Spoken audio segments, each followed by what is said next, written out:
الشيطان الرجيم. بسم الله الرحمن الرحيم. قل ادعوا الله أو ادعوا الرحمن أيما تدعوا فله الأسماء الحسنى ولا تجهر بصلاتك ولا تخافت بها وابتغ بين ذلك سبيلا وقل الحمد لله الذي لم يتخذ ولدا ولم يكن له شريك في الملك ولم يكن له ولي من الذل وكبره تكبيرا.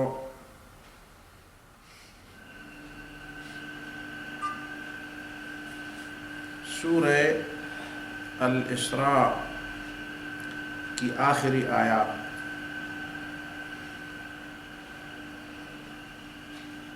جس کی تلاوت کی گئی،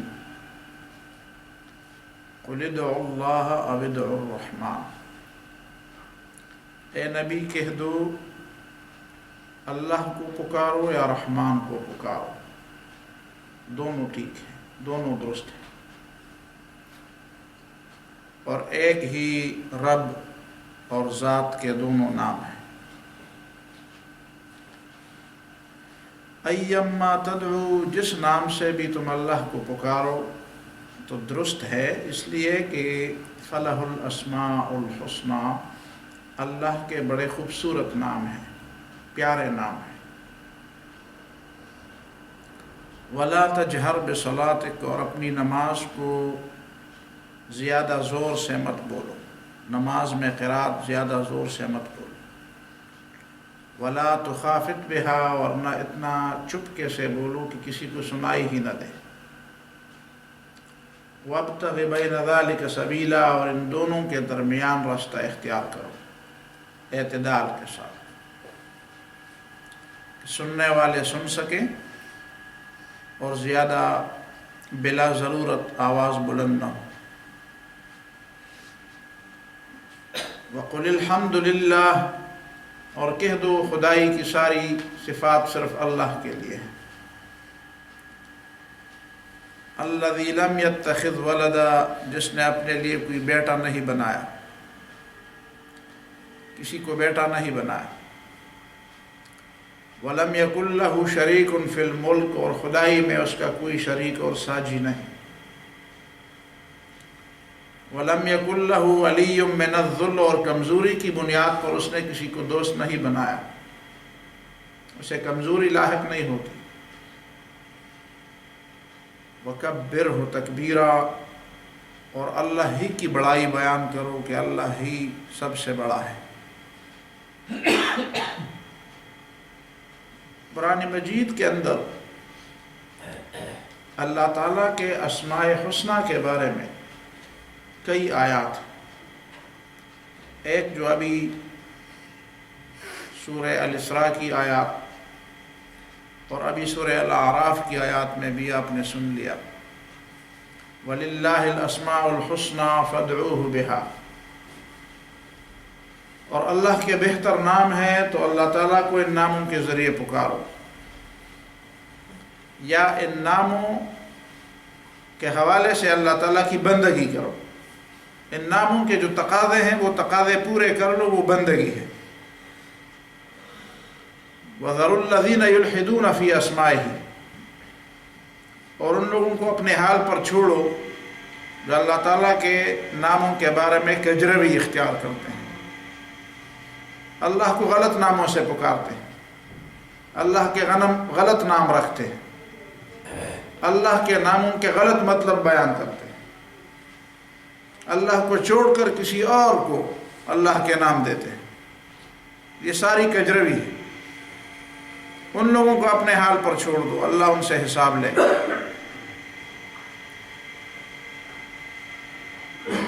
تو یہ اسماء حسنہ اللہ تعالیٰ کا تعارف ہے۔ قرآن مجید کے اندر اور احادیث کے اندر اللہ تعالیٰ کے جتنے بھی نام منقول ہیں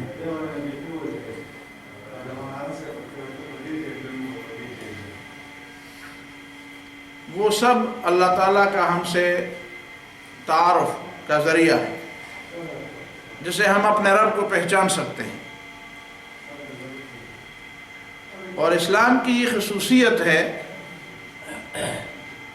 کہ اللہ تعالیٰ کی پہچان جتنی قرآن اور سنت نے انسانوں کو سمجھائی ہے، دنیا کے کسی مذہب نے، دنیا کے کسی دین نے، دنیا کے کسی نظریے نے، جو اللہ کو ماننے والے ہیں، انہوں نے اللہ تعالیٰ کی پہچان کا اتنا سامان نہیں بہم پہنچایا انسانوں کو جتنا قرآن اور سنت نے بہم پہنچایا ہے۔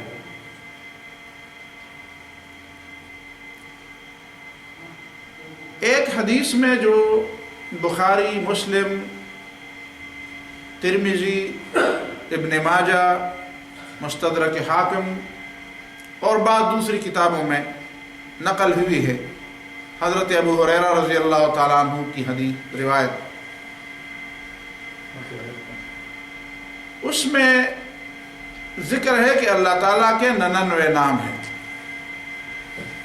ان للہ تعالی 99 اسما 100 الا واحدہ من احصاها دخل الجنہ۔ اللہ تعالیٰ کے 99 نام ہیں، 100 میں سے ایک کم۔ جس نے ان ناموں کو یاد کیا یا ان کے تقاضے پورے کیے وہ جنت میں چلا گیا یا وہ جنت میں داخل ہوا۔ یاد کیا ان کو یا ان ناموں کے تقاضوں کو پورا کیا، مقصد کو پورا کیا۔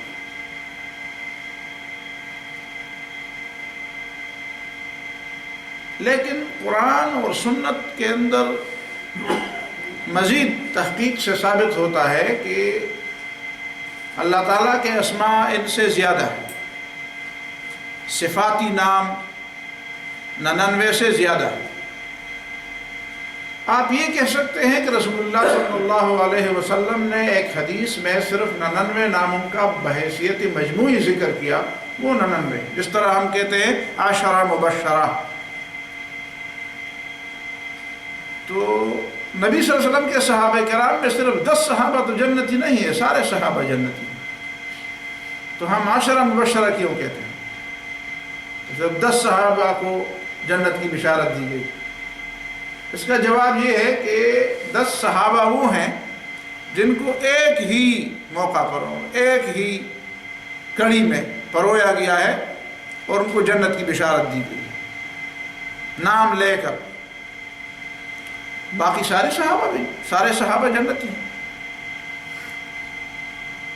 قاضی محمد سلمان سلیمان منصور پوری رحمہ اللہ، جنہوں نے سیرت کی بھی بڑی زبردست کتاب لکھی ہے رحمت للعالمین کے نام سے، انہوں نے معارف الاسماء کے نام سے ایک کتاب لکھی ہے۔ انہوں نے اس کتاب میں 158 نام اللہ تعالیٰ کے گنائے ہیں، 158 نام۔ ان 158 ناموں میں سے 150 نام تو وہ ہیں جو مفرد ہیں، جس طرح العزیز، الجبار، العفو، الغفور، الرحمن، الرحیم، یہ مفرد نام۔ اور 8 نام اللہ تعالیٰ کے وہ گنائے ہیں جو مرکب نام ہیں، جس طرح مالک الملک، ذو الجلال والاکرام، ذو الطول، ذو القوہ، ارحم الراحمین، یہ مرکب نام۔ اللہ تعالیٰ کے اسماء و صفات کے بارے میں امام غزالی رحمہ اللہ نے بہت بڑا کام کیا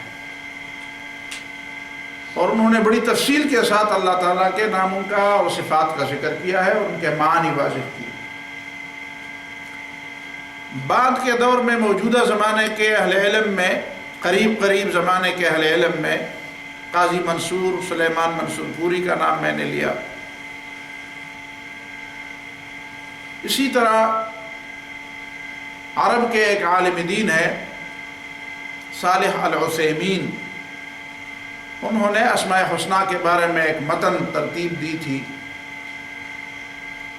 اور کاملہ الکواری ایک خاتون ہے، محقق خاتون ہے عرب کی، انہوں نے المجلہ کے نام سے اس پر بڑی زبردست شرح لکھی ہے۔ ہمارے بر صغیر کے علماء میں مولانا مودودی رحمہ اللہ کی کتابوں سے مولانا عبد الوکیل علوی نے اسماء حسنہ کی شرح مرتب کی ہے، اور موجودہ دور کے زندہ علماء میں ڈاکٹر محمد الغزالی، جو فی الوقت سپریم کورٹ کے اپیلیٹ بینچ کے ممبر ہیں، انہوں نے بھی اسماء حسنہ کے نام سے ایک زبردست رسالہ لکھا ہے، بہترین رسالہ ہے، اردو میں یہ ساری کتابیں ہیں۔ اسماء حسنہ کے بارے میں 3-4 باتیں بنیادی طور پر ذہن میں تازہ رکھنی چاہیے۔ پہلی بات تو یہ ہے کہ اللہ تعالیٰ کے نام اور صفات کی توقیفی ہیں۔ توقیفی ہونے کا معنی یہ ہے کہ ہم نام نہیں رکھ سکتے اللہ تعالیٰ کا کوئی، ہم اپنی طرف سے کوئی نام نہیں رکھ سکتے۔ ہم اللہ تعالیٰ کے لیے وہ نام اور وہ صفات استعمال کریں گے جو اللہ تعالیٰ نے خود اپنے لیے استعمال کیے ہیں۔ قرآن کے اندر یا رسول اللہ صلی اللہ علیہ وسلم نے اللہ تعالیٰ کے لیے وہ نام اور وہ صفات استعمال کی۔ توقیف کہ شریعت ہمیں اس پہ خبردار کرتی ہے اور شریعت ہمیں بتاتی ہے، قرآن اور سنت ہمیں بتاتے ہیں کہ اللہ تعالیٰ کے نام کون سے۔ البتہ یہ بات ضرور ہے کہ اللہ تعالیٰ کے ناموں کا ترجمہ ہم دوسری زبان میں کر سکتے ہیں۔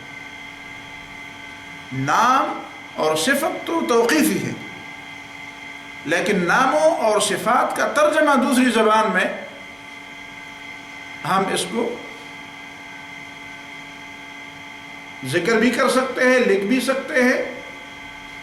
یہ الگ بات ہے کہ جو اللہ تعالیٰ کے اسماء عربی زبان میں ہیں، جو صفات عربی زبان میں ہیں، اس کی جو برکت ہے یا اس کا جو مقام ہے وہ اس کے معنی کا نہیں۔ یہ بات اسی لیے اہم ہے کہ کچھ لوگ اللہ تعالیٰ کے بعض ناموں پر جو ہم اردو زبان میں، فارسی زبان میں، پشتو زبان میں جب ہم اس کو استعمال کرتے ہیں تو اس کے بارے میں کچھ لوگوں کو اعتراض ہوتا ہے۔ مثلاً عام طور پر لوگ لفظ خدا پر اعتراض کرتے ہیں کہ خدا کا لفظ تو قرآن اور سنت میں مذکور نہیں ہے، لہذا اس کا استعمال اللہ تعالیٰ کے لیے ممنوع ہونا چاہیے۔ حالانکہ اگر ان لوگوں کو یہ بات پتہ ہوتی کہ خدا بجائے خود نہ اللہ تعالیٰ کا نام ہے اور نہ صفت ہے، بلکہ وہ اللہ تعالیٰ کے مالک نام یا صفت کا ترجمہ ہے، اور ترجمہ یقیناً جب ہم قرآن مجید کا ترجمہ کر سکتے ہیں، حالانکہ قرآن مجید ساری کی ساری اللہ تعالیٰ کی صفت کلام کا مظہر ہے۔ قرآن اللہ تعالیٰ کی صفت ہے، صفت کلام۔ تو اگر ہم قرآن مجید کا ترجمہ کر سکتے ہیں تو ہم اللہ تعالیٰ کے باقی اسماء کا ترجمہ دوسری زبان میں کیوں نہیں کر سکتے؟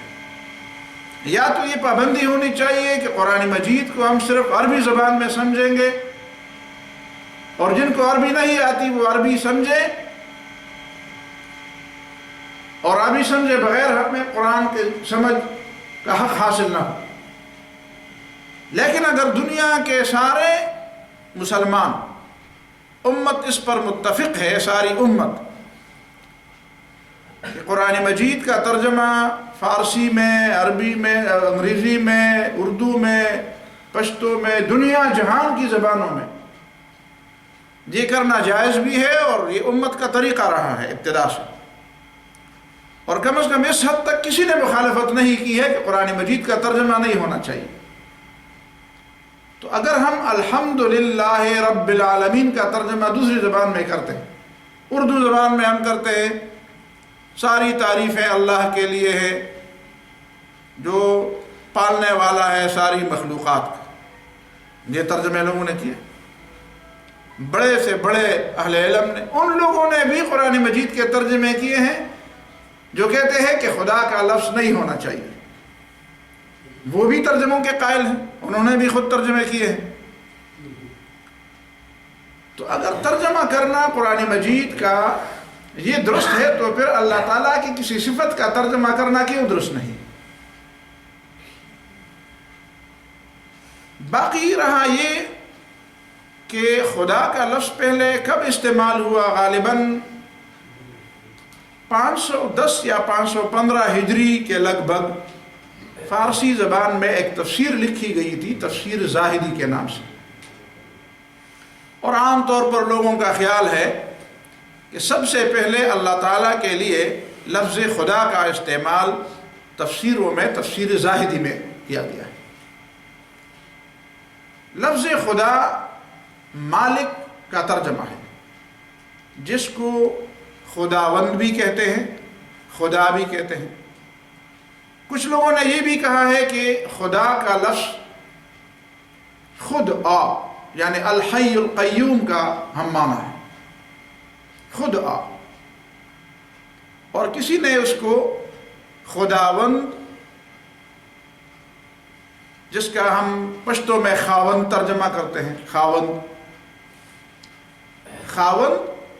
مالک کا معنی ہے، خداوند مالک کا ترجمہ ہے۔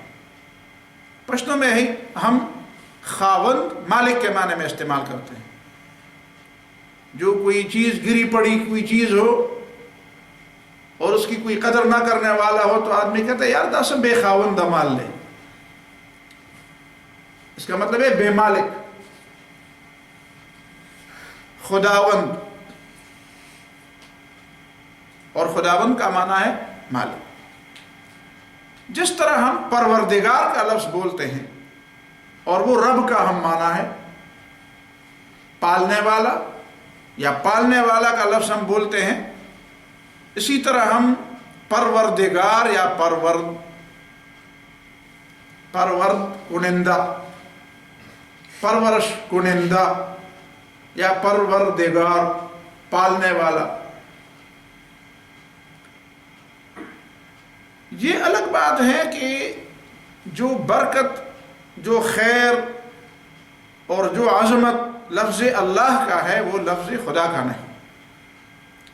لہذا درست طریقہ یہ ہے کہ آدمی ہمیشہ اپنی زبان کو اس پہ عادت کر دے اور یہ عادت بنائے کہ وہ اللہ کے لیے لفظ اللہ ہی استعمال کرے۔ البتہ اس میں دو باتیں پیش نظر رہنی چاہیے۔ پہلی بات تو یہ ہے کہ ہم اللہ بولتے ہیں، اللہ ہاں اس میں واضح ہونی چاہیے، اللہ۔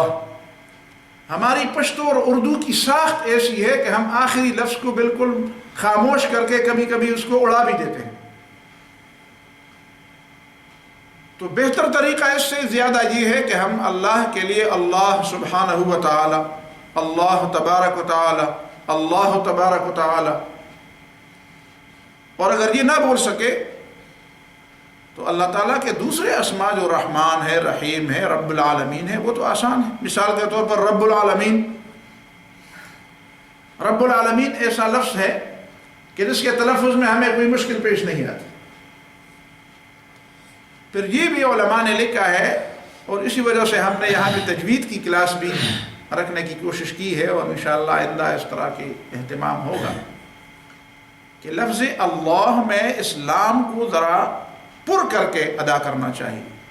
ایک ہے اللہ، اس طرح نہیں بولنا چاہیے، اللہ، لام کو ذرا پر کر کے بولنا چاہیے۔ یہ تو ایک بات ہے۔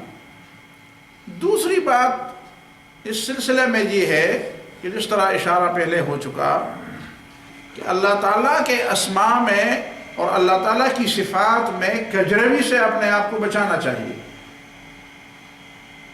وَذَرُوا الَّذِينَ يُلْحِدُونَ فِي أَسْمَائِهِ، ان لوگوں کو چھوڑ دو اور ان کا طریقہ بھی چھوڑ دو جو اللہ تعالیٰ کے ناموں میں کجروی اختیار کرتے ہیں، ٹیڑھی چال چلتے ہیں، ٹیڑھ پیدا کرتے ہیں۔ تو ٹیڑھ پیدا کرنا اور ٹیڑھی چال چلنے کا معنی یہ ہے کہ یا تو اللہ تعالیٰ کے اسماء کسی اور کو دیا جائے، جس طرح آپ دیکھتے ہیں کوئی کسی کو مشکل کشا، کوئی کسی کو فریاد رس، کوئی کسی کو مغیث، کوئی کسی کو غوث، کوئی کسی کو کسی معنی میں خدا بناتا ہے اور کوئی کسی معنی میں حاکم مطلق بنا دیتا ہے۔ تو یہ اللہ تعالیٰ کے اسماء میں کجروی اور ٹیڑھ پن پیدا کرنا ہے، یہ اسلام کا راستہ نہیں، مومنوں کا راستہ نہیں۔ ایک ٹیڑھ پیدا کرنا اور کجروی یہ بھی ہے کہ اللہ تعالیٰ کے اسماء سے انکار کیا جائے، اللہ تعالیٰ کی کسی صفت سے انکار کیا جائے۔ کچھ لوگ عالم الغیب سے انکار کرتے ہیں اور عجیب بات ہے، کہتے ہیں کوئی غیب تو اللہ تعالیٰ کے لیے ہے نہیں۔ غیب کا معنی تو یہ ہے کہ جو چیز پناہ ہو، تو اللہ تعالیٰ سے کوئی چیز پناہ نہیں ہے تو آپ اللہ تعالیٰ کو عالم الغیب کیسے کہتے ہیں؟ دیکھیں، جو بات قرآن میں ذکر کی گئی ہو اس کے خلاف عقل استعمال کرنا تو شیطان کا کام ہے۔ شیطان نے جو سب سے پہلے جو برا کام کیا وہ یہ تھا کہ اس نے اللہ تعالیٰ کے حکم کے مقابلے میں اپنی عقل استعمال کی۔ تو قرآن میں تو صورت حشر میں اللہ تعالیٰ کے لیے ہے عالم الغیب والشہادہ۔ باقی رہی یہ بات کہ عالم الغیب اللہ تعالیٰ کو کیسے بولتے ہیں جبکہ اللہ تعالیٰ سے کوئی چیز چھپی ہوئی نہیں ہے، تو کسی عالم سے پوچھے تو آپ کا مسئلہ حل ہو جائے گا۔ وہ تو آسان بات ہے کہ اللہ تعالیٰ کو جو کہتے ہیں عالم الغیب، تو اس کا معنی یہ ہے کہ جو مخلوق سے جو چیزیں پناہ ہیں، مخلوق سے جو چیزیں چھپی ہوئی ہیں وہ بھی اللہ جانتا ہے، اور مخلوق کی جو چیزیں سامنے ہیں وہ بھی اللہ تعالیٰ جانتا ہے۔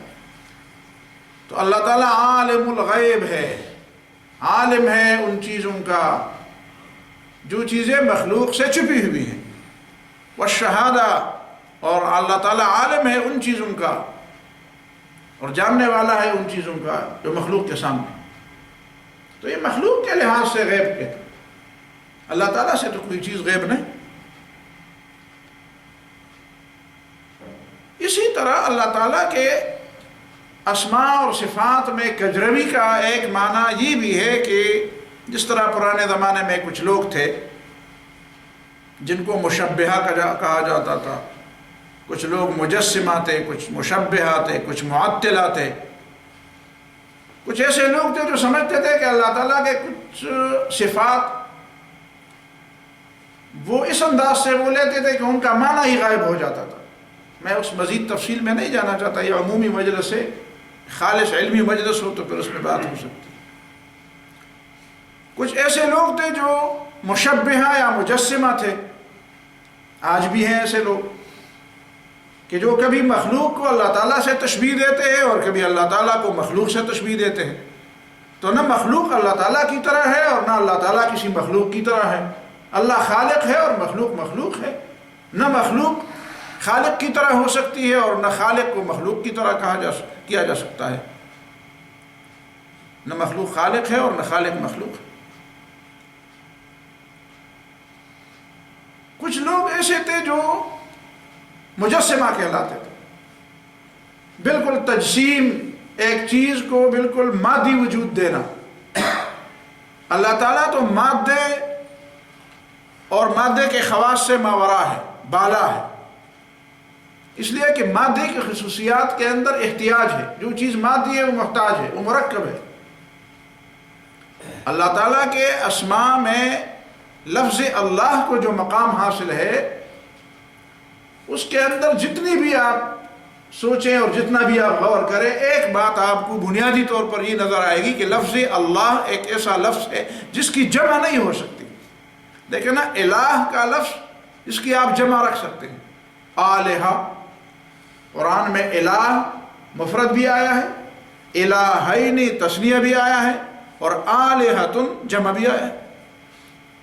لیکن لفظ اللہ وہ لفظ ہے کہ جس کی نہ تثنیہ ہے اور نہ اس کی جمع ہے اور نہ اس کی مؤنث ہے۔ اور تذکیر کا لفظ تو اس لیے ہے کہ ہم عربی میں صرف مذکر مؤنث ہی کو جانتے ہیں،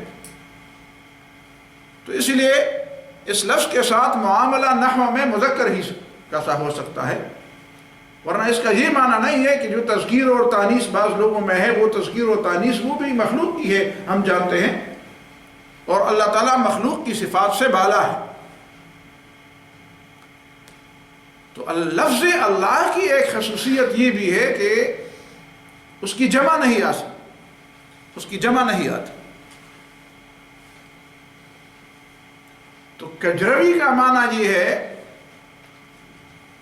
کہ اللہ تعالیٰ کو مجسمہ کی طرح، جس طرح لوگ سمجھتے ہیں کہ اللہ تعالیٰ کے کچھ اسماء اور کچھ صفات ایسے ہیں جو مثال کے طور پر ید پہ دلالت کرتے ہیں. ید اللہ فوق ایدیہم، اللہ کا ہاتھ ان کے ہاتھوں کے اوپر ہے. ایسی معاملات میں ہمارے ذہن میں جو بات آتی ہے، ظاہر ہے کہ ہم ید اور ہاتھ کا لفظ سن کر ہمارا ذہن فوراً انسانی ہاتھ کی طرف جاتا ہے، حالانکہ اللہ تعالیٰ ایسی چیزوں سے ماورا ہے، بالا ہے. اللہ تعالیٰ کا ید ہے، لیکن وہ ید اللہ تعالیٰ کی شان کے مطابق ہے، جس کو ہم نہیں سمجھ سکتے. تو ان باتوں سے اپنے آپ کو بالا رکھنا چاہیے. جو مجسمہ نے، جو مشبہہ نے، جو معطلہ نے جو معنی بتا دیے ہیں، یہ کجروی ہے. یہ تو پہلی بات ہے. دوسری بات اس سلسلے میں یہ ہے کہ اللہ تعالیٰ کے اسماء حسنہ اللہ تعالیٰ کے ذکر کا ذریعہ ہے. ہمیں حکم دیا گیا ہے کہ آپ اللہ کا ذکر کریں، اللہ کو یاد رکھیں. اور اللہ کا ذکر وہ دلوں کو اطمینان اس سے نصیب ہوتی ہے، دلوں کو کے اطمینان کا وہ ذریعہ ہے. الا بذکر اللہ تطمئن القلوب. تو اللہ تعالیٰ کے ذکر کا ذریعہ ہمارے پاس اللہ تعالیٰ کے اسماء ہیں، اللہ تعالیٰ کے نام ہیں. ہم اللہ تعالیٰ کا ذکر کرتے ہیں اللہ تعالیٰ کے ناموں کے ذریعے. ذکر میں ذکر لسانی بھی مراد ہے، زبان سے ہم ذکر کرتے ہیں. کان رسول اللہ صلی اللہ علیہ وسلم یذکر اللہ علی کل احیان. رسول اللہ صلی اللہ علیہ وسلم کی عادت مبارکہ یہ تھی کہ ہر وقت وہ اللہ کو یاد رکھتے تھے. زبان پر بھی یاد رکھنا مراد ہے اور دل سے بھی یاد رکھنا مراد ہے. ذکر قلبی بھی مراد ہے. کان ظاہرہ مع الخلق و باطنہ مع الحق. بظاہر تو رسول اللہ صلی اللہ علیہ وسلم لوگوں میں تھے، انسانوں میں تھے، دنیا میں تھے، لیکن ان کا دل ہمیشہ اللہ تعالیٰ کے ساتھ متعلق ہوتا تھا، اللہ تعالیٰ کے ساتھ رابطے میں ہوتا تھا. دل کی توجہ ہمیشہ اللہ تعالیٰ کی طرف. ذکر صرف اس کو نہیں کہتے کہ ہم اس کو زبان پہ یاد یا دل سے یاد رکھیں، بلکہ ذکر عملی بھی ہے. احادیث میں یہ بات آئی ہے، حضرت عبداللہ بن عباس کی روایت تفاسیر میں نقل ہوئی ہے کہ اللہ تعالیٰ کے ذکر کا معنی ہے اللہ تعالیٰ کی اطاعت کرنا. فمن لم یطعہ لم یذکرہ. جو اللہ کی اطاعت نہیں کرتا وہ اللہ کو یاد نہیں کرتا. وَإِنْ أَكْثَرَتْ الصَّلَاةَ وَالتَّسْبِيحَ وَتِلَاوَةَ الْقُرْآنِ. اگرچہ وہ نمازیں بھی زیادہ پڑھتا ہے، سبحان اللہ بھی بہت پڑھتا ہے اور قرآن کی تلاوت بھی کرتا ہے، لیکن اللہ جن چیزوں سے روکتا ہے اس سے رکتا نہیں، اور جن چیزوں کا اللہ نے حکم دیا ہے ان چیزوں کو روبامل نہیں لاتا، تو اس نے اللہ تعالیٰ کو یاد نہیں کیا. اسی طرح جتنی بھی عبادات ہیں ان سب عبادات کی بنیادی روح وہ ذکر اللہ ہے. اور یہی وہ وجہ ہے کہ بعض احادیث میں ذکر اللہ کو جہاد پر بھی فضیلت دی گئی ہے کہ ذکر اللہ جہاد سے افضل ہے. تو کچھ لوگ اگر جہاد کے خلاف دل میں بغض رکھتے ہوں ان کو تو چھوڑ دیجیے، لیکن جو لوگ قرآن اور سنت کو سمجھنا چاہتے ہوں اور اللہ تعالیٰ کے کسی حکم کے بارے میں دل میں بغض اور حسد نہ رکھتے ہوں، ان کے لیے سمجھانا اور سمجھنا آسان ہے کہ جہاد ہو یا نماز ہو، روزہ ہو یا زکوٰۃ یا حج ہو، یا حقوق اللہ کی ادائیگی ہو یا حقوق العباد کی ادائیگی، ان سب کی روح ہے ذکر اللہ. جہاد سے اگر ذکر اللہ نکالا جائے تو اسی طرح ہے جس طرح انسان سے اس کی روح نکالی جائے. ظاہر ہے کہ ایک طرف روح ہے اور ایک طرف خالی جسم ہے. تو جسم جو کچھ ہے روح کی وجہ سے ہے، جسم کا جو کوئی مقام ہے، جو کوئی عزت ہے، جو کوئی احترام، جو کچھ جو اس کی کارکردگی ہے وہ روح کی بنیاد پر ہے. تو روح کو نکال کر جسم کی کارکردگی صفر ہو جاتی ہے. تو اگر نماز سے بھی ذکر اللہ نکالا جائے تو نماز بھی کوئی چیز نہیں رہتی. وَأَقِمِ الصَّلَاةَ لِذِكْرِي، نماز کو میری یاد کے لیے قائم کرو. وَلَذِكْرُ اللَّهِ أَكْبَرُ، اللہ کا ذکر ساری چیزوں سے بڑھ کر. تو اللہ کی یاد زبان پر بھی، دل سے بھی، عمل سے بھی، اور ہر اس مقام پہ جہاں پہ اللہ تعالیٰ کی کبریائی بیان کرنے کی ضرورت ہو. وَرَبَّكَ فَكَبِّرْ، اور اپنے رب کی کبریائی بیان کرو. قرآن نے شکوہ کیا ہے کہ یہ مشرکین عجیب لوگ ہیں، جب اکیلے اللہ کا ذکر ہوتا ہے تو اشمئزت قلوب، ان کے دل اور ان کے چہرے متغیر ہو جاتے ہیں، برا مانتے ہیں. وَإِذَا ذُكِرَ الَّذِينَ مِن دُونِهِ إِذَا هُمْ يَسْتَبْشِرُونَ، اور جب اللہ کے ساتھ ان کے بتوں کو کا بھی ذکر ہو جاتا ہے کہ وہ بھی کچھ ہیں تو پھر بڑے خوش ہو جاتے ہیں. وَإِذَا ذَكَرْتَ رَبَّكَ فِي الْقُرْآنِ وَحْدَهُ وَلَّوْا عَلَىٰ أَدْبَارِهِمْ نُفُورًا، اور جب قرآن کا بیان کرتے ہو اور صرف اللہ کی کبریائی بیان کرتے ہو کہ صرف ایک رب ہی سب کچھ ہے اور سب سے بڑا ہے، اور اسی کی بات ہونی چاہیے، اسی کی عبادت ہونی چاہیے، اسی کی بات ماننی چاہیے، اسی کی اطاعت ہونی چاہیے، تو وَلَّوْا عَلَىٰ أَدْبَارِهِمْ نُفُورًا، کہ الٹے منہ پھیر جاتے ہیں اور بھاگتے ہیں. کہتے ہیں ایسی کوئی بات ہوئی، اچھا ہمارے خدا کچھ بھی نہیں. جن لوگوں کے لوگ پوچھتے ہیں اور عبادت اور بندگی کرتے، آپ ان کو نہیں مانتے. تو دوسری بات ذہن میں یہ رہے کہ اسماء اور صفات جو اللہ تعالیٰ کے ہیں وہ اللہ تعالیٰ کی یاد کا ذریعہ ہے. ہم ان صفات اور ان اسماء کے ذریعے اپنے رب کا ذکر کرتے ہیں اور اپنے رب کو یاد کرتے ہیں.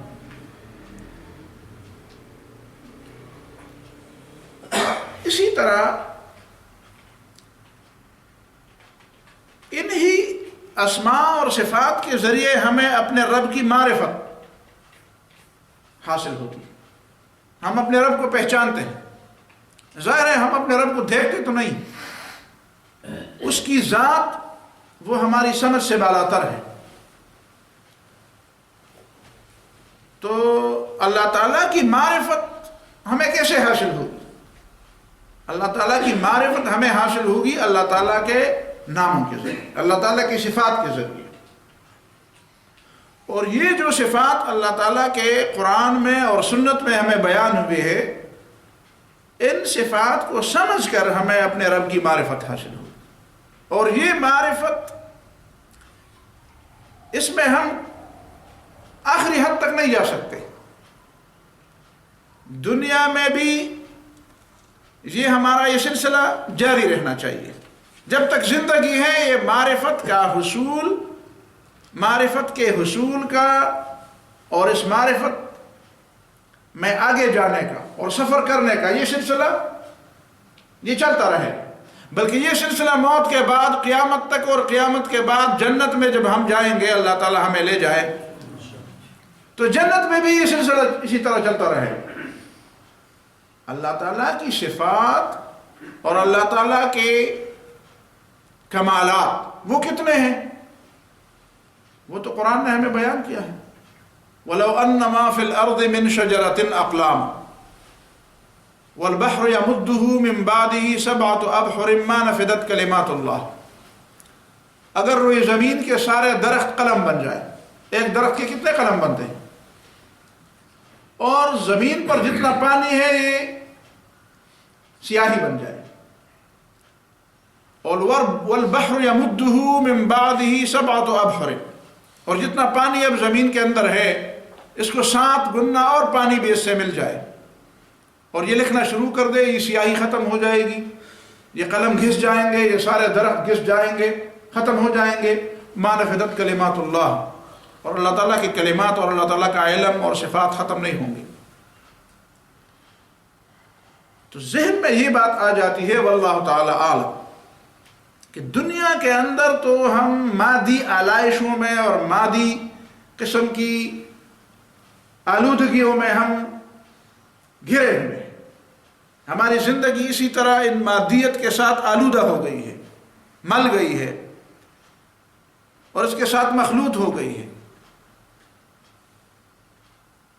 اسی وجہ سے اللہ تعالیٰ کے بہت کم صفات کا جو اللہ تعالیٰ کی بندگی اور اللہ تعالیٰ کی اتنی معرفت کے لیے ضروری تھی کہ ہم اس کی عبادت کر سکیں، اس سے محبت کر سکیں، اس کی اطاعت کر سکیں، اسی حد تک تو ہمیں سمجھایا گیا. باقی اللہ تعالیٰ کی اصل صفات کی سمجھ اور اصل معرفت وہ حقیقت میں جنت میں ہمیں حاصل ہوگی جب یہ مادیت اور اس طرح کی آلائشیں اور اس طرح کی کہ غموں اور غموم اور اس طرح کی چیزیں اور اس طرح کی آلائشیں نہیں ہوں گی، اس طرح کی گندگیاں نہیں ہوں گی دنیا میں جن گندگیوں میں ہم گرے ہوئے ہیں.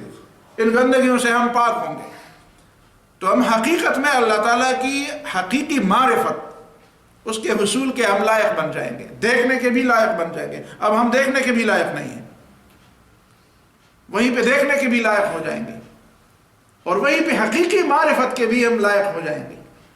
اور حقیقت میں جو جنت میں جو مزہ ہوگا، یہ جو مزوں کا ذکر قرآن اور سنت میں ہے، یہ تو اسی لیے ہے کہ ہمیں یہ بتایا جائے کہ وہاں پہ آپ کو کوئی غم نہیں کھانا پڑے گا، کچھ آلائشوں سے اور کچھ گندگیوں سے آپ کو واسطہ نہیں پڑے گا. آپ بہت بلند مقام پہ، بلند مرتبے پہ، ایک انتہائی پاکیزہ ماحول میں، انتہائی صاف ستھرے ماحول میں، انتہائی ایسے ماحول میں جو انتہائی پاکیزگی والا ماحول ہے، اسی ماحول میں آپ ہوں گے. اور جن چیزوں کی آپ کو ضرورت ہے کہ وہ ضرورتیں خود بخود پوری ہو جائیں گی. اور جو کمزوریاں آج کل تمہارے ساتھ نتی کی گئی ہیں، ان کمزوریوں بھی آپ کو پاک کیا جائے گا. پھر آپ اس قابل ہوں گے کہ اپنے رب کی صحیح معرفت حاصل کر لیں. تو یہ سلسلہ اللہ تعالیٰ کی معرفت کا یہ ابھی سے شروع ہو کر وہ جنت میں وہ کروڑوں اربوں سال چلتا رہے گا اور اسی میں مزید اضافہ ہو جائے گا.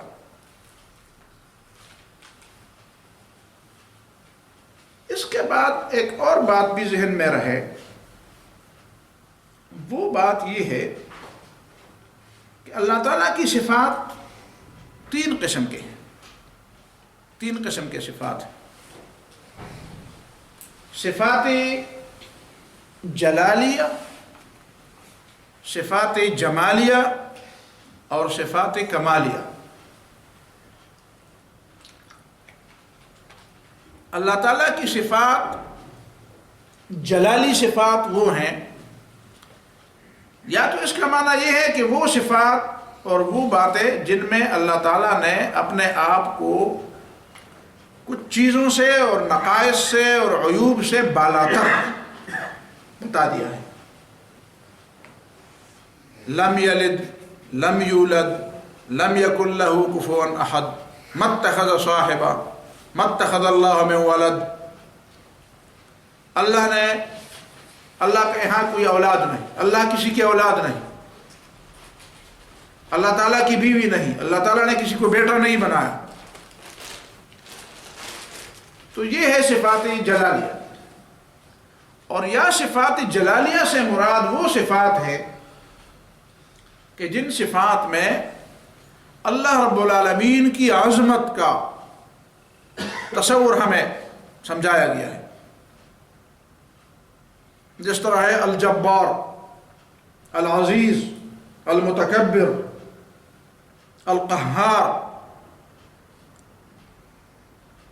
انہی صفات کے ذکر کا ہمارے ساتھ تعلق یہ ہے کہ ہمارے دلوں کے اندر اللہ تعالیٰ کی عظمت اور اللہ تعالیٰ کی کبریائی اور اللہ تعالیٰ کی بڑائی کا ایک تصور، کہ ہم اللہ کے سامنے اپنے آپ کو کمزور، عاجز، بندہ، ناتوان، بے کس اور بے بس محسوس کریں.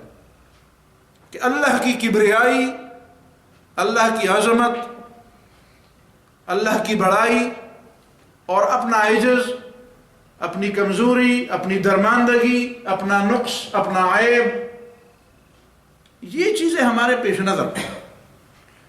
اسی کے تحت ہم پھر بندگی پر آمادہ ہوں گے. ہمارے دلوں میں اللہ تعالیٰ کا خوف بیٹھے گا، اللہ تعالیٰ کی عظمت بیٹھے گی، ہمیں خود اپنی درماندگی اور کمائیگی اور کمزوری کا احساس ہوگا، ہم متکبر، فرعون، باغی اور اکڑ پن کے شکار نہیں ہوں گے، بے جا غرور کے شکار نہیں ہوں گے، اپنی حدود میں رہیں گے۔ یہ ہے صفات جلالیہ کا ہمارے ساتھ تعلق۔ صفات جمالیہ کا تعلق ہمارے ساتھ، اس سے پہلے میں صفات کمالیہ کی بات کروں، اس لیے کہ صفات جلالیہ میں نے کچھ مزید باتیں کہنی ہیں۔ صفات کمالیہ کا تعلق ہمارے ساتھ یہ ہے، صفات کمال سے مراد کیا ہے کہ اللہ تعالیٰ ہر عیب سے پاک ہے، تمام وہ خوبیاں جو خدائی کی خوبیاں ہیں اور خدائی کی صفات ہیں وہ سب اللہ تعالیٰ میں مجتمع ہیں۔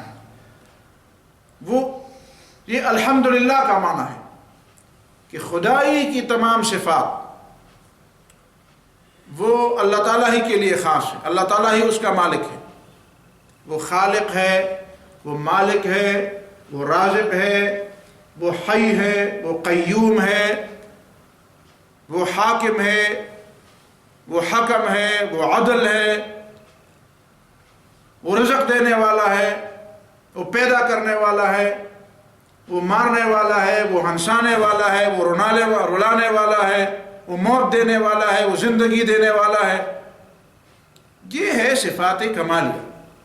جو صفات ربوبیت و الوہیت ہے وہ حاکم مطلق ہے، وہ مقتدر اعلیٰ ہے، وہ ساورن ہے، وہ مالک الملک ہے، وہ ذوالجلال والاکرام ہے، وہ العزیز ہے، وہ سب پر غالب ہے، ہر چیز کا وہ پیدا کرنے والا ہے، عدم سے وجود دینے والا ہے۔ تو یہ ہے صفات کمالیہ۔ ان صفات کمالیہ کا ہمارے ساتھ جو تعلق ہے وہ یہ ہے کہ ہم اس کی طرف رجوع کریں، ہم اللہ تعالیٰ سے محبت کریں، ہمیں اللہ تعالیٰ سے محبت پیدا ہو۔ تو واقعی وہ ذات جو ان صفات کا مالک ہے اور جس کے یہ صفات ہیں، اس ذات کا تو قرب ہونا چاہیے۔ اور جب وہ خود کہے کہ میرے قریب آ جاؤ اور میرے بندے بن جاؤ، اور تم میرے قریب ہوتے ہو تو میں بھی تیرے قریب ہوتا ہوں، پھر تو ہمیں اس موقع کو حاصل کرنا چاہیے، ہمیں دوڑنا چاہیے، ہمیں تو سب چیزوں کو چھوڑ کر اللہ تعالیٰ کی طرف دوڑنا چاہیے۔ فَفِرُّوا إِلَى اللَّهِ، اللہ کی طرف دوڑو۔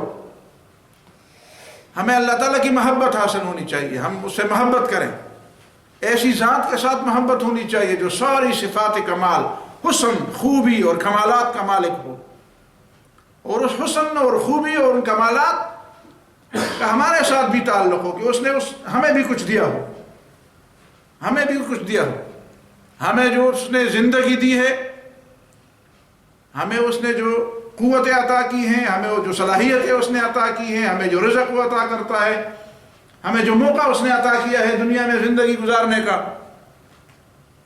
وہ ہمارے توبہ قبول کرنے والا ہے، ہماری طرف دیکھنے والا ہے، ہماری دعائیں سننے والا ہے، ہماری مرادیں پوری کرنے والا ہے، ہماری التجائیں سننے والا ہے۔ ہمیں اس کی طرف دوڑنا چاہیے، ہمیں اس کی محبت ہونی چاہیے، اور اس کی محبت ساری محبتوں پہ بالا ہونی چاہیے، ساری محبتوں کے مقابلے میں اس کی محبت زیادہ ہونی چاہیے۔ وہ محبت جو عظمت کے تصور کے ساتھ ہو۔ دنیا ایسی محبت سے تو آشنا ہے جس طرح ہم یہ مجازی محبتوں میں سنتے ہیں اور پڑھتے ہیں، لیکن اللہ کی محبت اس کی کبریائی اور اس کی عظمت کے تصور کے ساتھ کہ وہ خالق ہے، میں اس سے محبت کروں گا لیکن ہے وہ خالق، ہے وہ مالک، ہے وہ رازق، وہ رب ہے، وہ مالک الملک ہے۔ اس کی عظمت اور اس کی بڑائی اور اس کی کبریائی اس بات کا تقاضا کرتی ہے کہ میں ادب اور احترام کا لحاظ رکھوں، اپنی حدود میں رہوں، آداب اور اس طرح کے حدود کو پامال نہ کر دوں۔ یہ ہے صفت کمال اور اس کا تقاضا اور ہمارے ساتھ اس کا تعلق۔ ایک تیسری صفت ہے اللہ تعالیٰ کی صفت جمالیہ۔ صفت جمالیہ ایسی صفات جو اللہ تعالیٰ کی ایسی صفات ہے کہ جن کا ایک پرتو، جن کا ایک عکس، جس کا ایک سایہ اللہ تعالیٰ نے اس دنیا میں بھی رکھا ہوا ہے، اور لوگوں سے مطالبہ بھی کیا ہے کہ چونکہ میں یہ کرتا ہوں لہذا تم بھی اس طرح کرو۔ اللہ تعالیٰ کی وہ صفات جن صفات کی بنیاد پر ہم سے بھی مطالبہ کیا جا رہا ہے کہ تم بھی اپنے اندر یہ چیزیں پیدا کر دو۔ ایک حدیث کو مفسرین نے نوٹ کیا ہے، امام رازی نے بہت زیادہ اس کو اپنی تفسیر میں نوٹ کیا ہے، علامہ آلوسی نے بھی اس کو بہت زیادہ نوٹ کیا ہے، اور باقی دوسری تفاسیر میں بیضاوی میں بھی ہے۔ وہ یہ کہ رسول اللہ صلی اللہ علیہ وسلم کا فرمان ہے کہ تخلقوا باخلاق اللہ، اپنے اندر اللہ تعالیٰ کے اخلاق پیدا کرو۔ اللہ تعالیٰ کے اخلاق پیدا کرنے سے مراد وہ صفات جمالیہ ہیں۔ جس طرح ایک دوسری حدیث ہے جس میں رسول اللہ صلی اللہ علیہ وسلم نے فرمایا صفات جمالیہ کے حوالے سے کہ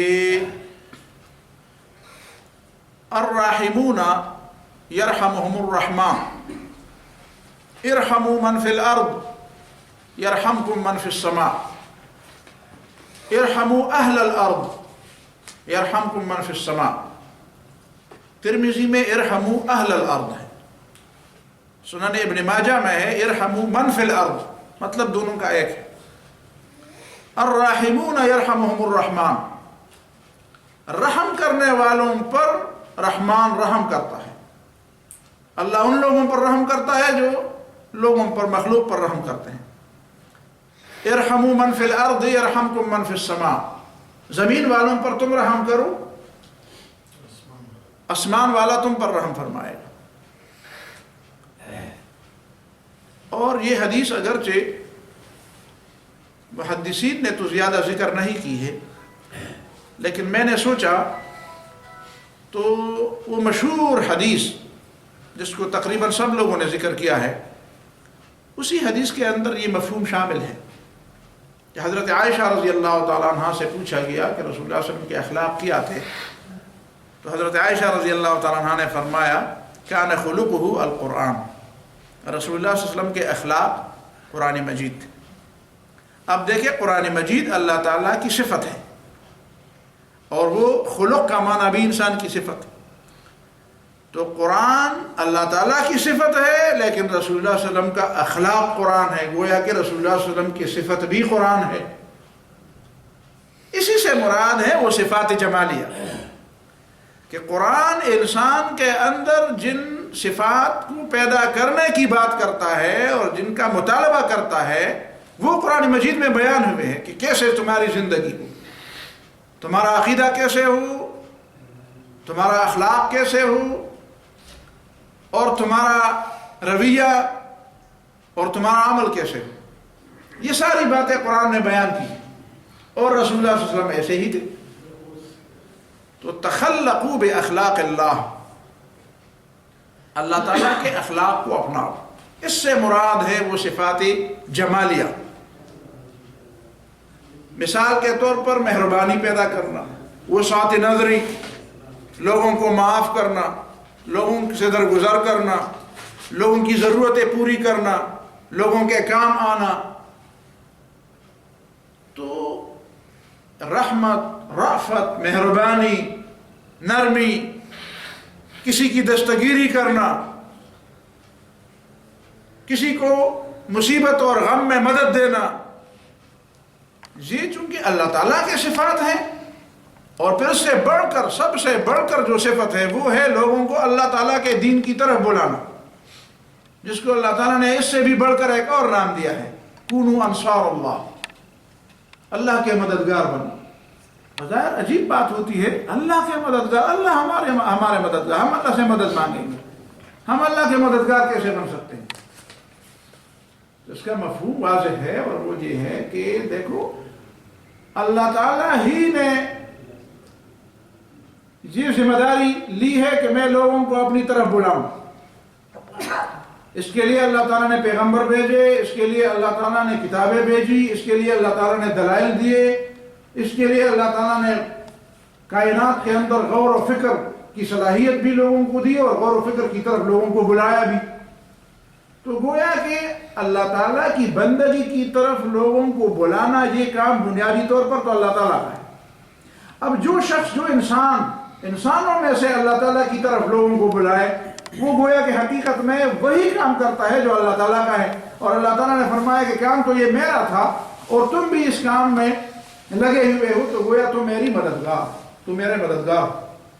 اسی لیے فرمایا کونوا انصار اللہ. تو یہ ہے تخلقوا باخلاق اللہ، اپنے اندر اللہ کے اخلاق پیدا کرو. یہ صفات جمالیہ کی بات، اللہ تعالیٰ کی صفات جمالیہ. تو یہ وہ بنیادی چیزیں ہیں جو صفات الہی اور اسماء الہی کے بارے میں ہمیں سمجھنی چاہیے. اس کے بعد ہم 3 صفات یا 3 ناموں کا ذکر کریں گے، اور اس میں سب سے جو بنیادی بات ہم بیان کریں گے وہ یہ ہے کہ اسلام کے علاوہ جتنے بھی دنیا کے مذاہب ہیں اور جو اللہ کو مانتے ہیں، انہوں نے اللہ تعالیٰ کی معرفت کے لیے جو نام اور جو صفات اپنے ماننے والوں کو یا اپنے فالوورز کو دیے ہیں، ان میں حقیقت میں اللہ تعالیٰ کی کوئی پہچان حاصل نہیں ہوتی. آپ بر صغیر کے جو مذاہب ہیں، ہندو مت ہے، سکھ مت ہے، یا مشرق بعید کے جو مذاہب ہیں، شنٹوازم ہے، یا جو بدھ مت ہے، یا ہمارے مغربی جو مذاہب ہیں، عیسائیت اور یہودیت ہے، جتنے بھی آپ دنیا کے نظریات جو کسی بالاتر ہستی کو ماننے والے ہیں، انہوں نے اس بالاتر ہستی کی معرفت کے لیے جو الفاظ ان کے پاس ہیں، مثال کے طور پر انگریزی میں جو گاڈ اور لارڈ ہے، گاڈ اور لارڈ وہ معنی کبھی بھی نہیں دیتے جو لفظ اللہ یا اللہ تعالیٰ کی کسی صفت کا معنی ہے. اسی لیے کہ گاڈ اور لارڈ تو وہ اللہ تعالیٰ کے علاوہ کئی لوگوں کے لیے استعمال کرتے ہیں. گاڈ تو وہ باڈی گارڈ کے لیے بھی استعمال کرتے ہیں، اور لارڈ تو وہ لینڈ لارڈ کے لیے بھی استعمال کرتے ہیں، اور ہاؤس آف لارڈ کے ممبر کے لیے بھی لارڈ استعمال کرتے ہیں. تو ایسا لفظ جو آپ انسان کے لیے عمومی طور پر استعمال کرتے رہیں، اس سے اللہ تعالیٰ کی معرفت کیسے حاصل ہوگی؟ عبرانی زبان کے اندر ایل یا یہوہ کا لفظ یا یہودہ کا لفظ یہ بھی وہ معنی نہیں دیتے جو اللہ تعالیٰ کے اسماء و صفات میں. ہندو مت کے اندر جو الفاظ اللہ تعالیٰ کے لیے استعمال کرتے ہیں، برہمن، اگنی، یا اس کے علاوہ دوسرے الفاظ، تو وہ معنی دینے میں قاصر ہیں، اور اللہ تعالیٰ کی پوری معرفت کے حصول میں یقیناً وہ الفاظ ناکام ہیں. اس لیے کہ وہ الفاظ صرف اللہ کے لیے استعمال نہیں ہوتے، وہ بڑی بڑی ہستیوں کے لیے بھی استعمال ہوتے ہیں، انسانوں کے لیے بھی استعمال ہوتے ہیں. اور عمومی طور پر ہمارے مشرقی اور ہمارے بر صغیر کے اندر جو اللہ تعالیٰ کے لیے جو الفاظ ہیں، ان الفاظ میں زیادہ خوف اور دہشت اور رعب کا مفہوم ہے کہ وہ تباہ کرنے والا ہے، وہ برباد کرنے والا ہے، اس سے خوف کا ہو. تو صرف خوف ہی حقیقت میں اللہ تعالیٰ کی محبت اس سے پیدا نہیں ہوتی جب تک اس کے ساتھ امید اور محبت بھی نہ ہو، امید اور بیم بھی نہ ہو، رجا بھی نہ ہو. بیم کے ساتھ رجا اور خوف کے ساتھ امید. تو جو مفہوم اور جو معنی اور جو معرفت اللہ تعالیٰ کی ہمیں حاصل ہوتی ہے ان اسماء اور ان صفات کے ذریعے جو قرآن اور سنت میں بیان ہوئے ہیں۔ سوال پیدا نہیں ہوتا کہ اس کا عشر عشیر تو کیا، اس کا سینکڑا ہزارواں حصہ بھی۔ اور اسی وجہ سے کہ ان لوگوں کے ہاں چونکہ اللہ تعالیٰ کے لیے حقیقی الفاظ اور حقیقی اسماء موجود نہیں ہے، اس لیے وہ لوگ شرک میں بھی مبتلا ہو گئے اور انہوں نے بت پرستی بھی کی اور انہوں نے اللہ تعالیٰ کے بارے میں مختلف قسم کے تصورات بھی اپنی طرف سے بنا دی۔ ظاہر ہے کہ تصورات تو الفاظ سے پیدا ہوتے ہیں، کبھی الفاظ بھی تصور سے پیدا ہوتے ہیں، وہ الگ بحث ہے، اس بحث میں نہیں فلسفہ میں نہیں جانا چاہتا، لیکن بہرحال الفاظ اور تصورات ایک دوسرے کے لیے لازم و ملزوم ہیں۔ لوگوں نے تسلیم کیا ہے کہ معانی کے لیے الفاظ کی مثال ایسی ہے جس طرح کسی چیز کے لیے قالب کی مثال ہو یا جس طرح کسی چیز کے لیے برتن ہو، تو گویا کہ الفاظ معانی کے لیے برتن کی طرح ہیں یا قالب کی طرح ہے جس میں کوئی چیز رکھی جاتی ہے۔ تو اللہ تعالیٰ کے جو اسماء اور جو صفات قرآن اور سنت میں بیان ہوئے ہیں، اس کی وجہ سے اللہ تعالیٰ کی چونکہ پوری معرفت حاصل ہوتی ہے، لہذا جن لوگوں کو ان صفات کے بارے میں زیادہ معرفت ہوگی وہ شرک سے اور بت پرستی سے اتنا ہی دور ہوگا۔ اور اسی وجہ سے اسلام میں بت پرستی بہت کم آئی ہے، بحیثیت مجموعی تو بالکل نہیں آئی ہے، بحیثیت مجموعی تو یہ امت گمراہ نہیں ہوگی، اور جو ادھر ادھر آئی ہے وہ بھی اس کے نسبت بہت کم ہے جو عیسائیت اور یہودیت اور دوسرے ازموں میں آئی، یا جو بدھ مت میں اور ہندو مت میں آئی۔ ہندو مت کا اصل نام تو ہندو مت نہیں، یہ ہندو مت کا اصل نام ہے سناتن دھرم۔ سناتن دھرم کا سنسکرت میں معنی ہے آسمانی مذہب،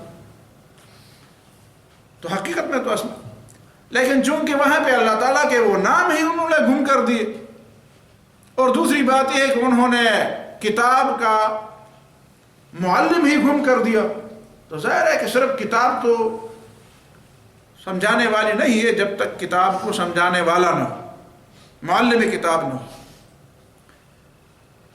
تو یہ اس کا ایک بڑا فائدہ ہے۔ تو یہ تو بنیادی بات ہوئی کہ اللہ تعالیٰ کے فضل سے ہمارے پاس جو امت مسلمہ کے پاس جو اپنے رب کی معرفت، جو حقیقت میں صحیح معنوں میں علم ہے، حقیقت میں اور صحیح معنوں میں اصل علم اور اصل پہچان ہے، ورنہ جو رب کو نہیں پہچانے گا وہ اپنے آپ کو بھی نہیں پہچانے گا، اور اس کائنات کے اندر وہ اپنی حیثیت بھی متعین نہیں کر سکے گا، اور نہ اس کو یہ پتہ چلے گا کہ میں کیا ہوں اور کہاں سے آیا ہوں اور میں نے کہاں جانا ہے۔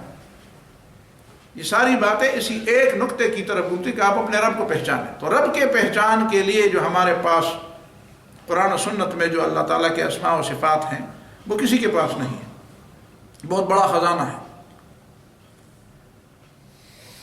اس کے بعد ہم آتے ہیں لفظ اللہ کی طرف۔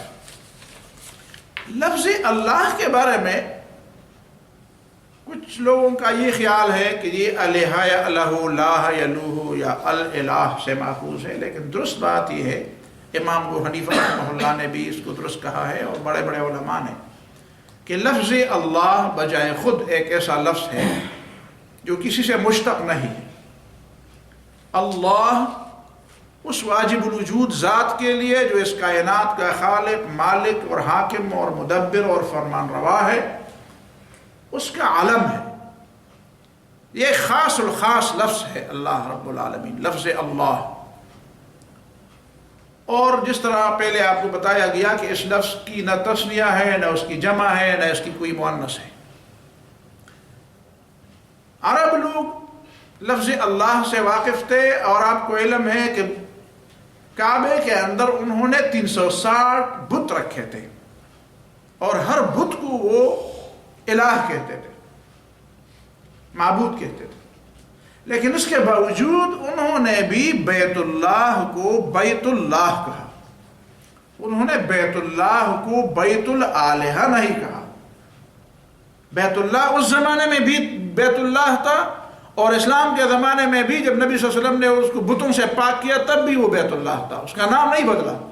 نام جاہلیت کے زمانے میں بھی بیت اللہ تھا، اسے کبھی بیت الالہہ نہیں کہا گیا، بتوں کا گھر نہیں کہا گیا، خداؤں کا گھر نہیں کہا گیا، ایک اللہ کا گھر کہا گیا۔ اور اس کا اظہار ہر اس موقع پر ہوا جس موقع پر لوگوں پر کوئی مصیبت آئی مکے کے لوگوں پر تو انہوں نے اللہ ہی کو پکارا اور بیت اللہ کو بیت اللہ ہی اور اسی ایک خدا کو پکارا جو زمین و آسمان کا خالق ہے۔ جب کعبے پر اصحاب الفیل نے حملہ کرنا چاہا اس وقت بھی مکے کے لوگوں نے جو بیت اللہ کے پردے پکڑ لیے، تو وہی پہ جو مناجات اور جو دعائیں ہیں آپ سیرت کی کتابوں میں پڑھ لیں، عجیب عجیب دعائیں ہیں کہ اے اللہ ہر شخص اور ہر ایک اپنے گھر کی حفاظت کرتا ہے اور تو بھی اپنے گھر کی حفاظت کر۔ بتوں کے سامنے انہوں نے گڑ گڑا کے دعائیں نہیں مانگی، ان سے جا کر ان کے قدم نہیں پکڑے، ان سے التجائے نہیں، ان کے نام کی قربانیاں نہیں دی۔ بیت اللہ کے خلاف پکڑ پکڑ کر وہ کہتے تھے کہ یہ جو 3 خداؤں کو ماننے والے آئے ہیں ایسا نہ ہو کہ ان کے 3 خدا ایک خدا کی وحدت، ایک خدا واحد کے تصور پر غالب آ جائے، کہیں ایسا نہ ہو کہ وہ بیت اللہ کو برباد کر دیں اور ان کے 3 خداؤں کا تصور ایک خدا کے تصور پر غالب آ جائے۔ اور ہر شخص اپنے گھر کی حفاظت کرتا ہے، اللہ تو بھی اپنے گھر کی حفاظت کر، تو اسے وہ بیت اللہ کو بیت اللہ کہا کرتے تھے، اللہ کا گھر۔ اور جب ان سے پوچھا جاتا تھا کہ آسمان زمین ساری چیزوں کا خالق کون ہے، کہتے اللہ، اللہ سے وہ انکار نہیں کرتے۔ پھر لفظ اللہ کا جو ذکر بار بار کیا جائے اور بار بار کرنا چاہیے، آپ تجربہ کر لیں، کبھی کبھی ایک موقع ایسا پیدا کر لیں، اپنے آپ کو تھوڑا سا فارغ کر لیں، 2 4 5 گھنٹے اپنے آپ کو فارغ کر لیں ہفتے میں، کسی خاموش جگہ پہ بیٹھے اور لا الہ الا اللہ، سبحان اللہ، الحمدللہ، اللہ اکبر، لا الہ الا اللہ، اس کا ورد کر دیں اور بار بار کر دیں، اور سوچ اور غور کے ساتھ اور توجہ کے ساتھ، اور اس کی عادت بنائیں۔ اور جو ایک عادت ایک دفعہ بن جاتی ہے اس کو پھر زنگ آلود نہ ہونے دیں، اس کو بار بار کر لیں، پھر کر لیں، پھر کر لیں، پھر آپ ایک ایسی منزل پر پہنچ جائیں گے اور ایک ایسا لطف آپ کو مل جائے گا کہ آپ حیران ہو جائیں گے کہ یہ لطف تو دنیا میں تصور بھی نہیں کر سکتا کہ مجھے یہ لطف بھی مل جائے گا، مجھے یہ ایک ذوق آپ کو ملے گا، آپ کو ایک مٹھاس ملے گی، ایک مٹھاس، ایک حلاوت، ایک ایسی مٹھاس جس کو آپ سمجھیں گے کہ واقعی یہ مٹھاس ہے، ایک حلاوت ہے۔ اس کے بعد 2 مزید الفاظ جو بہت زیادہ، بلکہ سمجھے کہ اللہ رب العالمین نے اپنا تعارف انہی 2 الفاظ کے ذریعے ہم سے کیا ہے، بلکہ پوری کائنات سے اور پوری دنیا کے ساتھ، وہ ہے الرحمن الرحیم، الرحمن الرحیم۔ تو میں سمجھتا ہوں کہ اس کو اگلے درس کے لیے چھوڑ دیتے ہیں، شاید درس بہت لمبا ہو جائے گا، اس لیے کہ کم از کم آدھا گھنٹہ 40 منٹ اس کے لیے چاہیے، تو انشاءاللہ اس کو آئندہ درس کے لیے اٹھا رکھتے ہیں۔ فی الحال اسی پر اکتفا کرتے ہیں، اور میری آپ سے ایک درخواست بھی ہے کہ آئندہ کے لیے آپ اپنے دوستوں ساتھیوں کو بھی ساتھ لائیں، کوشش کریں دوسرے لوگ بھی نفع اٹھائیں۔ اور دوسری درخواست میری یہ ہوگی کہ جہاں پہ درس میں آتے نیچے والے دروازے سے اندر آتے ہی اپنا موبائل بند کر دیں، اس لیے کہ جو ڈسٹربنس یہاں پہ پیدا ہوتی ہے، مجھ میں ایک کمزوری ایسی ہے کہ پھر میں وہ ترتیب کو برقرار نہیں رکھ سکتا، اور اس پہ مجھے پھر بڑی ذہنی کوفت اور بڑی مشکل ہوتی ہے، اور لوگ بھی ڈسٹرب ہوتے ہیں۔ تو یہ درخواست، 2 درخواستیں، قولوا قولی ھذا واستغفر اللہ لی ولکم ولسائر المسلمین فاستغفروہ۔ اب وقف